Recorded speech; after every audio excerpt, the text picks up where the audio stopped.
Okay, this video is called Are Non-Catholics Barbarians Equal to Barbarians? And so what is this about? It's about learning from history. The old story from Charlie Brown with Lucy is she holds the football for him to kick, and Charlie Brown runs the kick and she pulls it out and he falls on his back. And the idea of it is that if you don't learn from history, you get chumped by the same things over and over again. That Charlie Brown was a chump, okay? And modern Christians are chumps, and they need to stop that or they're going to go extinct. Okay, here is the harvest in Ukraine. Ukraine was a very productive farmland. Their best farmers, like the kulaks, were abused and targeted by the Communist Party in the early 1900s.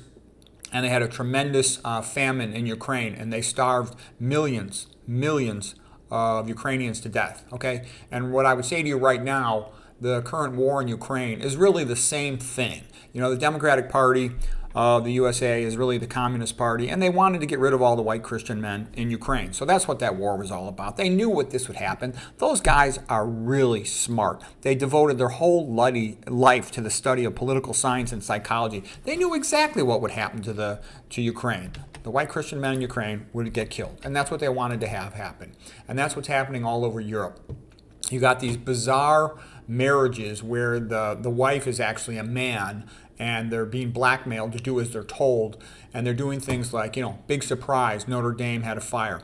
This is very characteristic of communist regimes, is they burn down Christian churches, okay? Expect to see a lot more of this. It's already happened on a much wider scale than is widely known publicly, okay? You got the same thing. What is the guy in Ukraine? Zelensky's like a transvestite or something like that. And that is a very common pattern. If you look closely, they often want a compromised puppet who will just do as they're told. Here's what's happening in United Kingdom, in England, that if a preacher speaks on a street corner or something, they are arrested and they can go to prison for 2 years for just speaking about Christianity, okay? England has become very anti-Christian. What's basically happened is you're seeing a worldwide communist putsch where they're trying to take over the Christian countries. And Christians tend to be stupid and lazy and apathetic, so they let this happen to their country, okay? This is what's doing. The Christians in England are being persecuted. They open up the, you know what you call them, you can call them borders, and they flood the countries with hostile people that hate the native Christian people, and they destroy the place. And then later on, they're going to, impose, you can bet, it's going to be martial law, and they're going to kick the crap out of the Christians and everybody else and impose slavery. This is a standard playbook. I mean, read some history, please.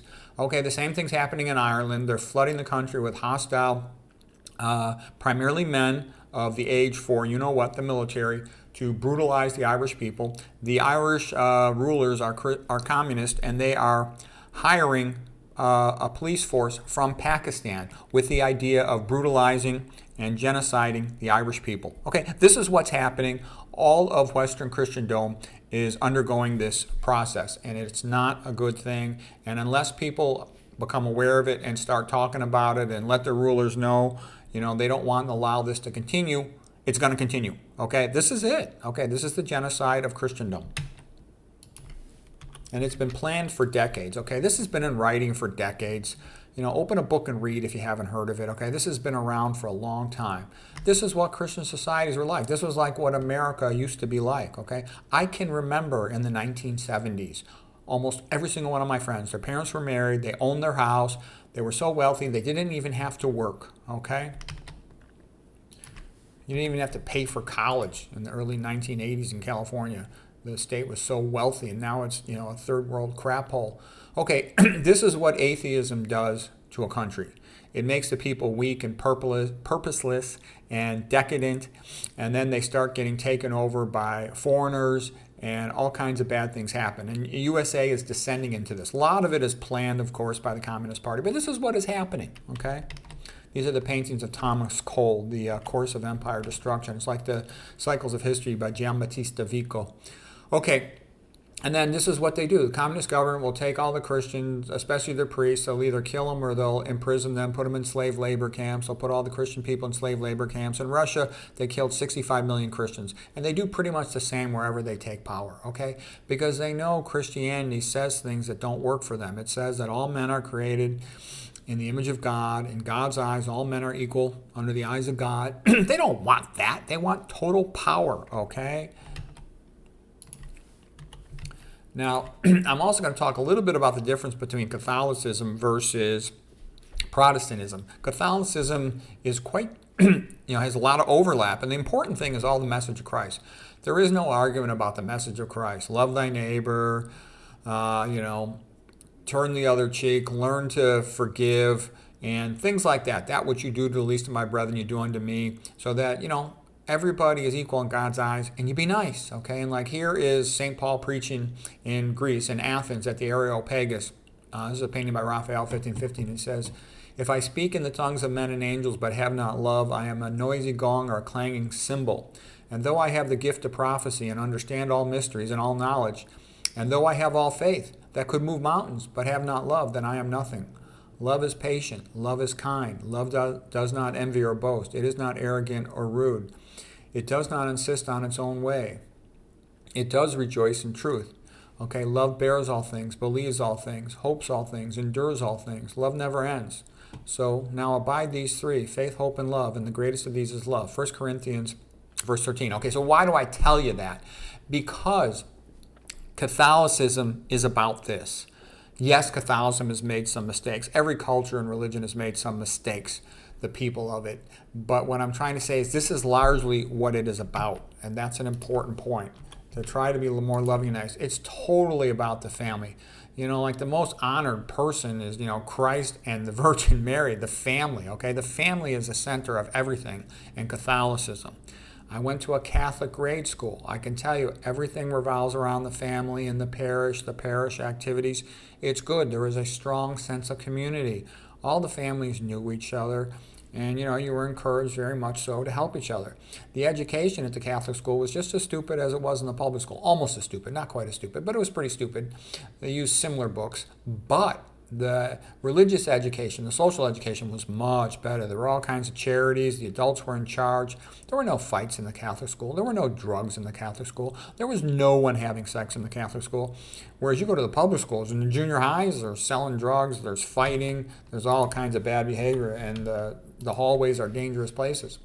Okay, here's St. Thomas Aquinas.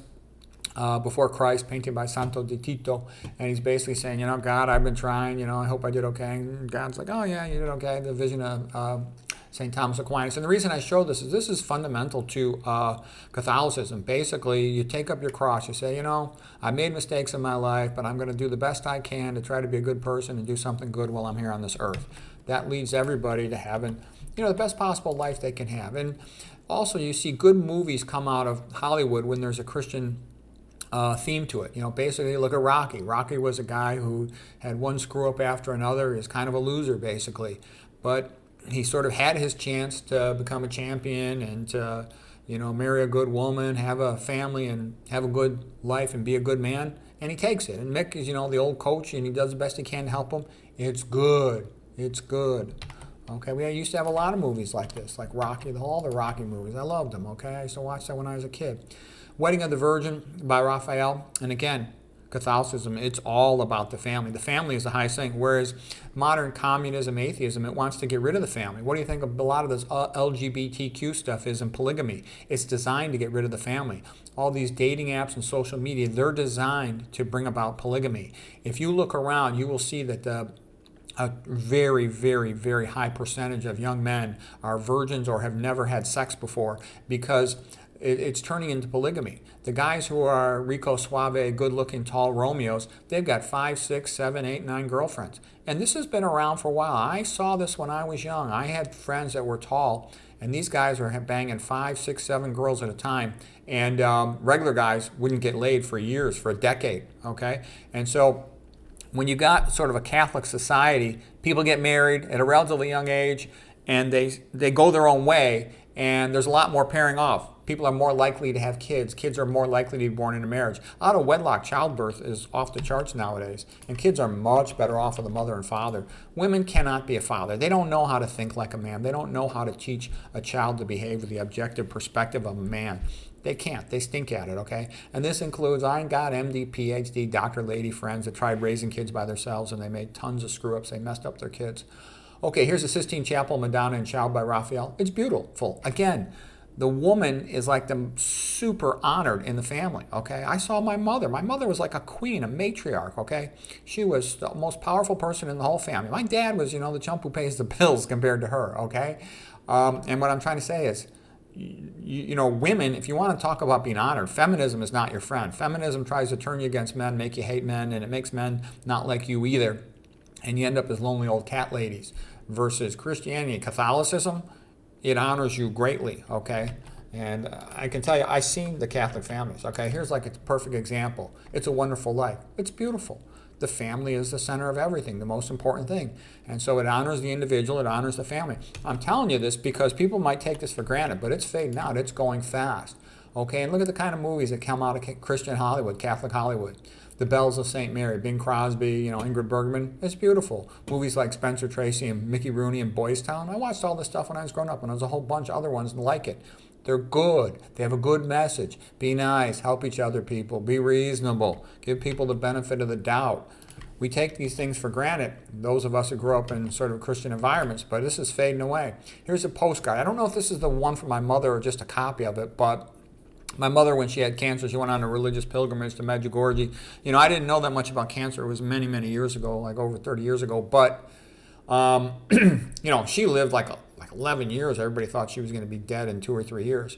And so all her religious stuff, it helped her a lot. But we didn't know about diet back in those days. Anyways, it's beautiful. But again, the point I'm making is this honors the woman, okay? She's kind of the center of the family, which is the most important thing, meaning that she is the queen of it all right?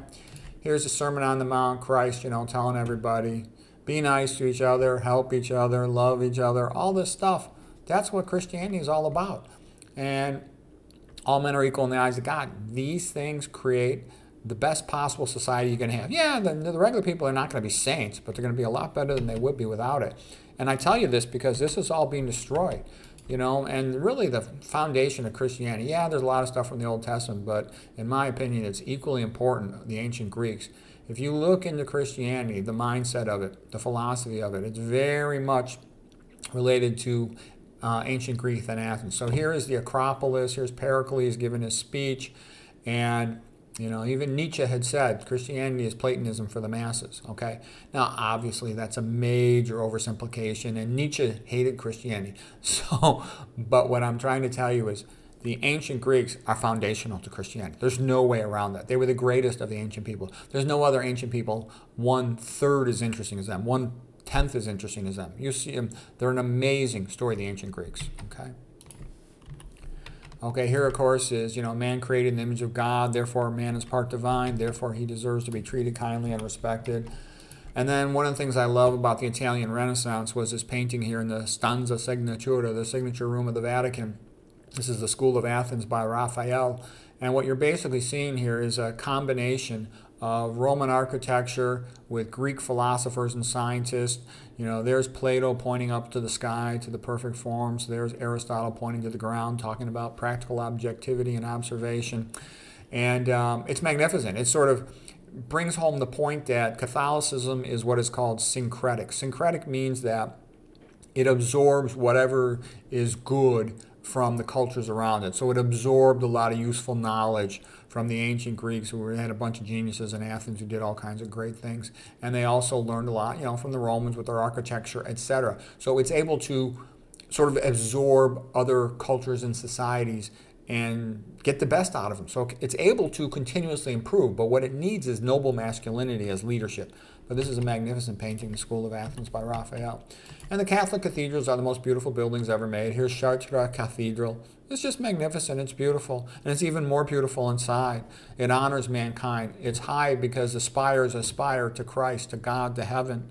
It's all about that and the beautiful light that comes in. Christianity is about light and respect, and it's beautiful. So here's the interior of Amiens Cathedral, a painting of it, and you get a sense that there's beautiful paintings, there's statues of the saints. Okay, and that thing with Catholicism, they don't worship the saints, okay? But they do pray to a saint indirectly with the idea that the saint can, ask God, can you do me a favor? Okay, I'm having trouble with something. Can you please help me out? Okay, and the idea of praying to a saint is that if the saint's not able to come through for you, then there's still hope. You'll pray to some other saint, okay? But you're not worshiping the saint. You're praying to the saint. And the saints are good role models. They all had to live an exemplary life that can be an inspired to a younger person to try to live a better life, okay? The only person who worships is God, okay? But you can venerate, you can honor somebody, you can, like the Virgin Mary is said to, sit at the right hand of Christ to help judge people going into heaven. And Christ makes a decision, but the idea is that there's a woman involved, Mary, and she can help out to the extent she can. Here's the inside of a church. And inside of a church, this is just some church called Ljubljana Cathedral. I haven't been in it, but this to me would be a pretty average-looking Catholic church. There's a beautiful painting on the ceiling, the frescoes. There's a bunch of statues of different saints on the walls. There's ornate decorations and jewelry. There's organ music. There's the altar down there. They're beautiful, okay? Even just an average church tends to be beautiful. Catholicism does that, okay? It's very much into making things beautiful. Here's Notre Dame, okay, in Paris, France. It's magnificent, okay? And the book by Victor Hugo, Notre Dame, The Hunchback of Notre Dame, it's magnificent. Okay, the Protestant Reformation, like beginning around 1517, it broke apart Western Christendom. And a lot of countries splintered into different types of Protestant sects, okay? In Germany especially, it was the Lutherans, based on Martin Luther. They should have taken Martin Luther into Catholicism and made it an order of monks. That's what they should have done. But they didn't. It's too late. And the problem with Protestantism is right from the beginning, it was largely taken over by secular rulers, like the rulers in Germany. Martin Luther, sort of backed down, for example, when there was a problem with the peasants in Germany. He just stood aside while all the peasants were massacred. And because he needed the protection of the princes in Germany. And so what ends up happening with Protestantism, it just keeps splintering into more and more sects, and they get taken over by secular rulers. A perfect example is in England, where Henry VIII, wanted the English church to split off from Catholicism because it didn't approve of him, wanting to have more and more marriages, more and more women. Okay, so what kind of a church is the Anglican Church when it's run by this guy? He had something like 7 or 8 wives, and he bumped off the majority of them. Okay, come on. This is the founder of the English Protestant Church. It's a joke. Okay, Protestant churches are founded by men. Calvin was a man. Luther was a man. Okay, Christ was God. That's the Catholic Church is founded by Christ. Okay, now and the other thing is, Catholicism is way more fun than Protestantism. There was a joke in one of the Simpsons episodes about the difference between Protestant heaven and Catholic heaven. So in Protestant heaven, everybody's kind of prim and proper and boring. In Catholic heaven, they're having a lot of fun, okay? So Homer and Bart got to go to Catholic heaven, and Marge accidentally was sent to Protestant heaven, and she wanted to transfer over to Catholic heaven because it looked like it was so much more fun, okay? Okay, now here is the inside of a Protestant church, and you'll notice there's a lack of any religious saints, a lack of any paintings. The center of the church is the lectern. They're very big on having one boss guy preaching from the Bible, okay? And Protestant, like Martin Luther, sola fide, sola gratia, sola scriptura, basically saying everything is from the Bible, it's all based on the Bible. And they disagree with the Catholic Church. Catholic Church is more than the Bible. Catholic Church has a lot of tradition. It has almost 400 years. The Bible was consolidated in the late 300s, something like 380 or so. And so there's a lot to the Catholic Church that's from before the Bible. And the Catholics, the big difference is they have the saints. They sort of put the Virgin Mary in a high position. Those are some of the big differences. There's a little difference in other minor things, the sacraments, the communion, but those are pretty minor things. Okay, and their churches are just so much better because the Protestants said, all these statues and paintings are idolatry. So like a bunch of frickin' barbarians. And this is what I mean by our non-Catholics barbarians. The Protestants tore down the statues. They literally would smash the statues. They smashed the stained glass windows. They would smash the paintings and rip them up and burn them in fires. This is called iconoclast. So iconography is like a painting or something representing the church. Iconoclast is to destroy it. So here they are destroying a statue. They've knocked the head off the statue. This went on in many thousands of churches. The Protestants destroyed tons of stuff. So here we are in Ireland. This is Kenneth Clark with his great movie video series he made about civilization, Western civilization. The Protestants, the English, they came into Ireland, they would take their Celtic crosses, like with the circular sunlight component to it, and they would throw them into the sea, and they brutalized and killed the Irish. They would torture them and kill them like Cromwell did. Cromwell, they called him the devil in Ireland. Here's another Protestant church, totally boring. They've got a building structure similar to the Catholic cathedral in the sense that it rises up high and it lets some light in, but you can tell it's becoming more and more bleak. No statues, no paintings, and secularism just comes right in and takes over these places and turns them into a joke. Okay, here's another Protestant church. Again, the walls are all blank. It almost looks like all the people have moved out. The life has moved out. The parents are dead and the house is being sold. It just goes to boredom and bleakness. So Protestant doesn't hold the people. Protestant is more fire and brimstone based on do as we say or you're going to go to hell. It's like, give me a frickin' break. We want to enjoy our life here on earth, and we can enjoy our life being good to each other. It doesn't mean be decadent. It just means, life on earth matters too. Okay? In the French Revolution, which is really sort of an early version of the Communist Revolution, they destroyed many cathedrals. They RAPED the nuns. They, killed the priests and the nuns. It was very evil. Read on Ann Coulter about it. That's a good introduction. Read A Tale of Two Cities by Charles Dickens. Read some more books on the French Revolution. You'll be amazed at how evil it was. Okay, now I tell you a little bit about this guy briefly, John Henry Newman. This is him in 1849. He was previously a Protestant who converted to Catholicism. He actually became a cardinal in the Catholic Church, and he became a saint. He did a lot of good things. He was part of what is called the Tractarian movement of the mid-1800s and the Catholic revival in England. Okay, people interested in returning England to Catholicism. And I'll just share with you a little brief quote by him. To be deep in history is to cease to be Protestant. You become Catholic when you know a lot about the church. I've read thousands of pages of Bible commentary and books about religion. I know, I'm no religious scholar or theologian, but I know a lot more about it than a regular person. And I can tell you, Catholic Church is where it's at. Now, don't get me wrong. The current Catholic Pope is a piece of crap. He's an antichrist. The Catholic Church has been infiltrated and taken over by the Communist Party. It now is opening up the same old thing, the borders, okay, to destroy all the Christian countries. It is not Christian. And, the old saying is the Pope Catholic is no longer true. No, he's not Catholic, okay? He's an antichrist, okay? And you're never going to see these things get better unless you get rid of they should allow priests to get married so noble masculinity can come back into the church. And they should also get rid of the 503 exemption rule, which prevents the priest from saying anything. Because until you have married noble masculinity in the church, it's never going to be saved. Okay? So he says, Cardinal St. John Henry Newman, turn away from Catholicism, and to whom will you go? It is your only chance of peace and assurance in this turbulent, changing world. In the long run, it will be found that either the Catholic religion is verily and indeed the coming in of the unseen world into this, or that there is nothing real in any of our notions as to whence we come and whither we are going. Unlearn Catholicism and you become Protestant, Unitarian, deist, pantheist, skeptic, in a dreadful but infallible succession. Okay, so that's what he's basically saying is Protestantism just descends into atheism, and it ends up just being a disaster, okay? Okay, now here's just one brief poem by Henry Newman because I think it embodies a good philosophy of life. God has created me to do him some definite service. I shall do good. I shall do his work. I shall be a preacher of truth. And he wrote a hymn called Lead Kindly Light. Lead kindly light. Okay, so here it is. Lead kindly light amid the encircling gloom. Lead thou me on. The night is dark and I am far from home. Lead thou me on. Keep thou my feet. I do not ask to see the distant scene. One step is enough for me. Meaning you just keep pushing yourself to do good, even though you know there's a lot of frustration, sadness, and disaster around you. You do the best you can. Even if it seems a little hopeless, you still do the best you can and hope for the best. Okay? And if you do that, things will be as good as they can be. They're never going to be perfect, but they'll be as good as they can be. Okay?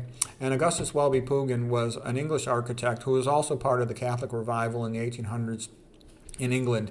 And he was a great architect, and he studied all the architecture and compared all the cathedrals of the Catholics versus the Protestants, and he came to the conclusion the Catholics were, 1,000 times better than the Protestant cathedrals. And here's just some of the things he said. He admired, how the Roman Catholic Church had integrated art, architecture, paintings, frescoes, sculpture, stained glass windows into the Gothic cathedrals. He said, Gothic today, Gothic tomorrow, Gothic forever. Gothic is the only appropriate style for the building of a Catholic church. Everything glorious about English churches is Catholic. Everything debased and hideous is Protestant. Gothic is about light and color and beauty and splendor, with soaring lines that lift the human spirit heavenward. The heaven-pointing spire is beautiful and an instructive emblem of Christians' brightest hopes. Since I was a child, I have prayed for the restoration of the long-lost glory of Catholic England. Okay, so that's how it inspires people to do great things. This guy became a magnificent architect. This is one of the cathedrals that he designed. Okay, and then, the modern world, we talked about this recently. A typical modern building looks like an animal cage, and they got a statue of a turd in front. Compare that to a Catholic cathedral like Amiens in France. France has the best outer structural cathedrals. They're magnificent. They're beautiful. All the statuary, all the symbolism, it's beautiful, okay? And I also want to make the point, all cultures are not equal, okay? Other cultures have a lot of nice people, a lot of intelligent people, but their culture is not going to do anything to make the world a better place. I'm just telling you, they're not going to save the world, okay?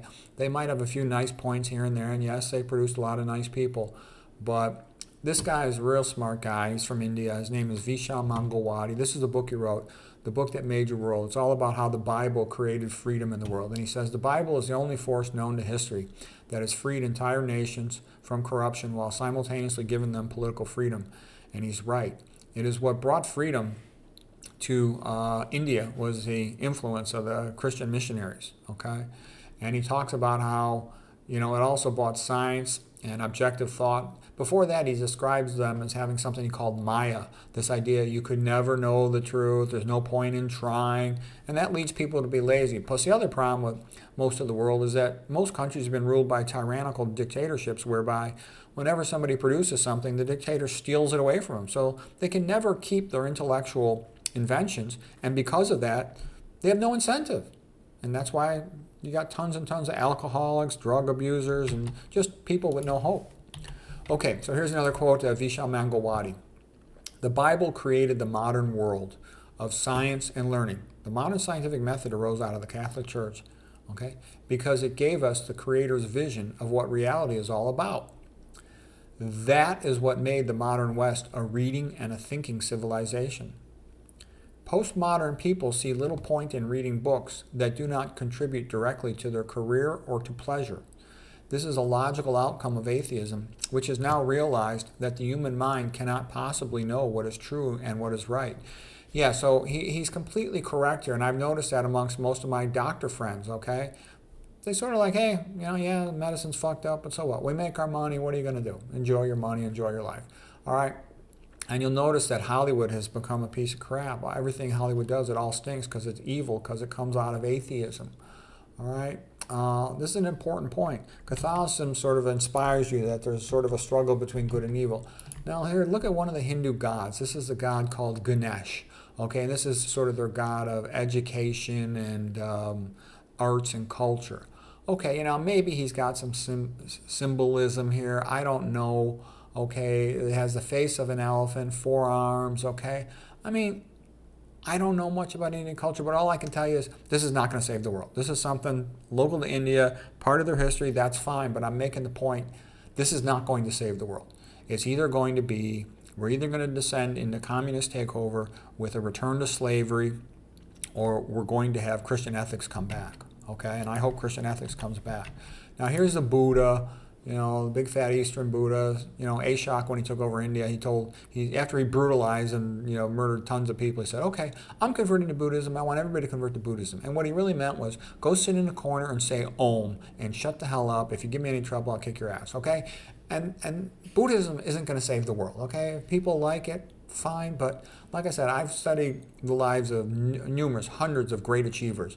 And one after another said, I do it for the love of Christ, in honor of Christ, Bach. It goes on and on. You look at all these composers, Newton, one after another. Mozart, gosh, Michelangelo, etc., etc.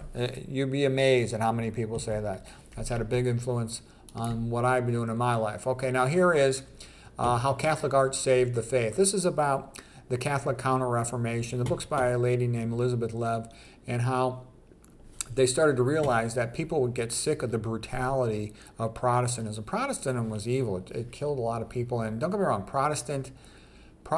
the message of Christ is the same across all the Christian churches, but it's the Catholic one that goes back to Christ. It's the Catholic one that has most appreciation for what we learned from other cultures, the Romans, the Greeks, and other cultures. Let's see, I want to show you something. And it also has more community. It has all the saints' days, its feast days. All the art teaches the history of religion, of Christianity, to the illiterate peasants. It makes things more beautiful, makes a better community. I just want to share with you a quote by George Santayana, the historian. He said, "The Roman Catholic Church has much in common with Greek paganism. Christianity arose out of Greek theology and Old Testament morality. The Greek theology has predominated in Catholicism. The Catholic Church has much in common with Greek paganism. The Old Testament morality predominated in Protestantism. Catholics had a Renaissance. Protestants had a Reformation." And he's right. Catholicism makes life on earth happy. It's the best that mankind can do. Mankind is inherently going to be a little bit of a screw up, but it's the best he can do. Here's a nice altar, in a Catholic church. There's Christ at the altar. It's beautiful. This is the painting of the German guy, Albrecht Dürer. Okay.